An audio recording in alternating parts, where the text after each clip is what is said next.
4 specialists, geologist, botanist, engineer, doctor, were sent to build a self-sustaining habitat.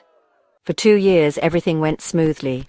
We saw cheerful video logs, lunar greenhouses, and the crew became minor celebrities.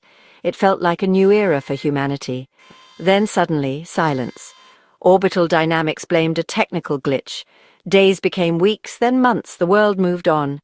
Ares 7 faded into obscurity, a ghost story for space enthusiasts. The company went bankrupt, its records scattered. Theories swirled: air failure, meteor strike, equipment malfunction. But no one knew for sure. The 4 crew were presumed lost, their families left with questions. The base became a silent monument, a tomb in the lunar dust. For 25 years it sat untouched, a mystery no one could solve. The story was relegated to conspiracy forums and late-night radio, the official story catastrophic failure, but with no data, it was just a guess. The world forgot. The moon kept its secret. Ares 7 remained a cold, empty relic, a warning perhaps, or just a tragedy. The base was left to the silence of space. 250,000 miles away, a ghost waited, until something changed. Last Tuesday, the impossible happened. A radio telescope in Chile picked up a signal from Ares 7's location. After 25 years of silence, the ghost on the moon spoke. Scientists thought it was a glitch. Background noise, solar flare, anything but real. But the signal was deliberate. It was just 2 words, repeated every 15 minutes. Don't return. Not a distress call, not a plea, just a warning. Who sent it? One of the crew or something else? The base's technology should be dead by now. How is anything still working? The message is chilling, a command, not a welcome. Suddenly the moon feels less familiar, more menacing. Governments and agencies are rethinking lunar plans. The mystery is alive again. I need to know what happened at Ares 7. Why this message after all this time? The investigation starts here. 2 words from a ghost. Don't return. The world is listening. The moon is no longer silent. The warning echoes. And I'm drawn in. The search for answers begins. My first stop. Dr. Aris Thorne, Chief Mission Planner for Ares 7. He's in his 70s now, haunted by the message. He knew the crew well, brave, resourceful, the best of the best. He showed me old photos, described their personalities, and the pride he felt. The silence, he said, was the hardest part. He ran endless simulations, meteor strike, solar flare, fire, but nothing fit. He felt he'd failed them. I asked about the message. Don't return. Thorne explained the base's failsafe, the Kronos beacon, meant to send a distress call, not a warning. Someone reprogrammed it. That's what terrifies him. It means intent. Before I left, Thorne urged me to look into orbital dynamics. In the final months, the company became secretive, restricting mission data, even from him. He suspects they knew more than they admitted. The answer, he believes, is buried in the company's records, not just on the moon, but here on Earth. His advice gave me my next lead. The mystery deepened. The warning wasn't random. Someone wanted us to stay away. The truth, Thorne believes, is still out there, and it's not what we've been told. The company's secrets are key. The search continues. The past isn't done with us, not yet. Tracking down Orbital Dynamics executives was tough. Most vanished after the company dissolved. I found Marcus Slade, former VP of Operations, in a London hotel lobby. He was guarded, polished, and dismissive. He repeated the official line, tragic accident, systems failure. When I pressed about secrecy, he called Dr. Thorne's concerns ramblings. He insisted the company was transparent.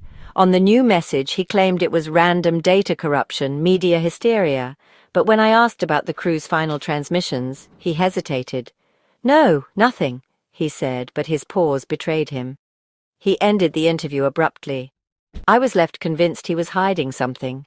The company's story didn't add up. The warning wasn't just a glitch, there was more beneath the surface. Slade knew it, the truth was buried, the silence was deliberate, the cover-up was real. The search pressed on.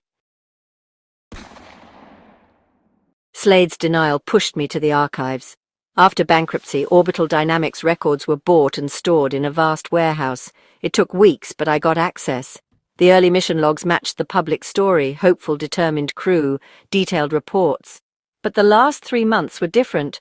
Reports were redacted, details missing. The crew's tone shifted: sensor anomalies, unexplained energy from a nearby crater. The commander noted growing unease. The most disturbing find: a fragmented medical report.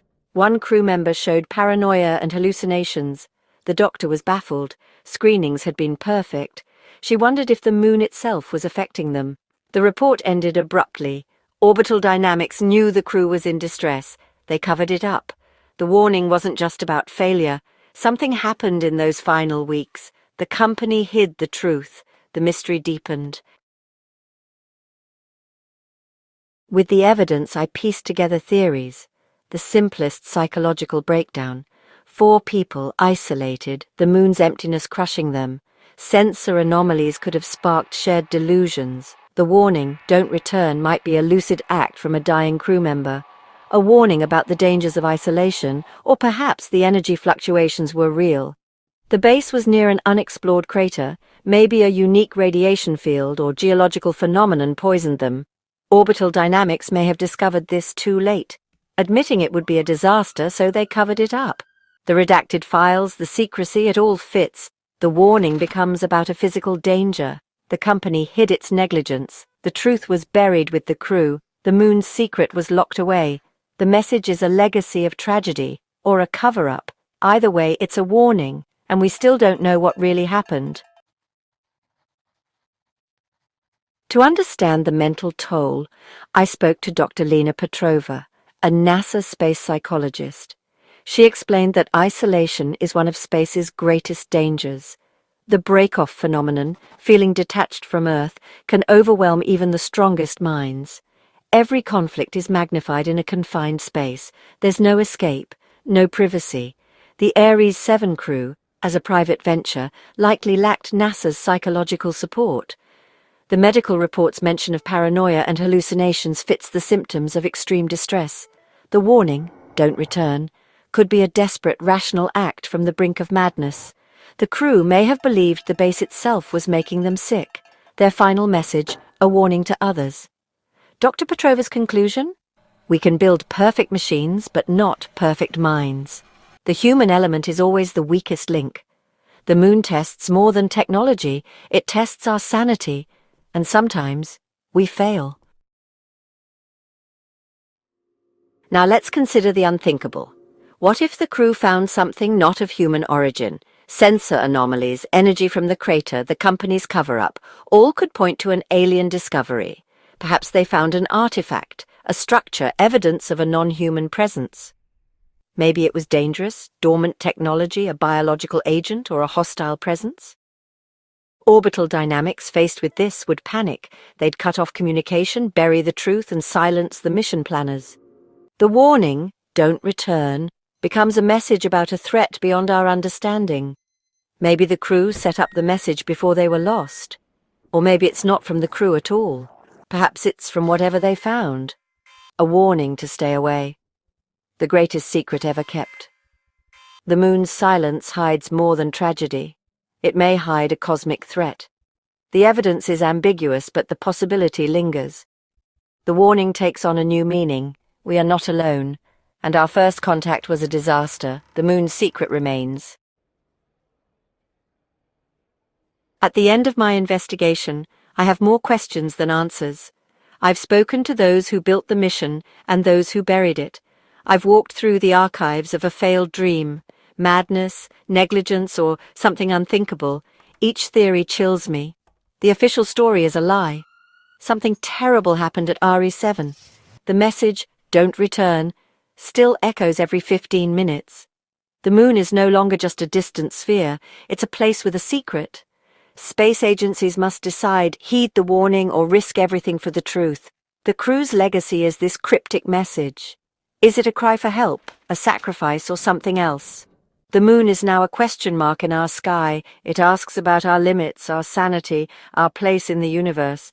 The signal was sent to all of us, a warning to humanity. As I listen to the faint, synthesized voice, I feel dread. Whatever the reason, we should probably listen. We shouldn't return, not until we understand. The moon's secret endures and the ghost still waits.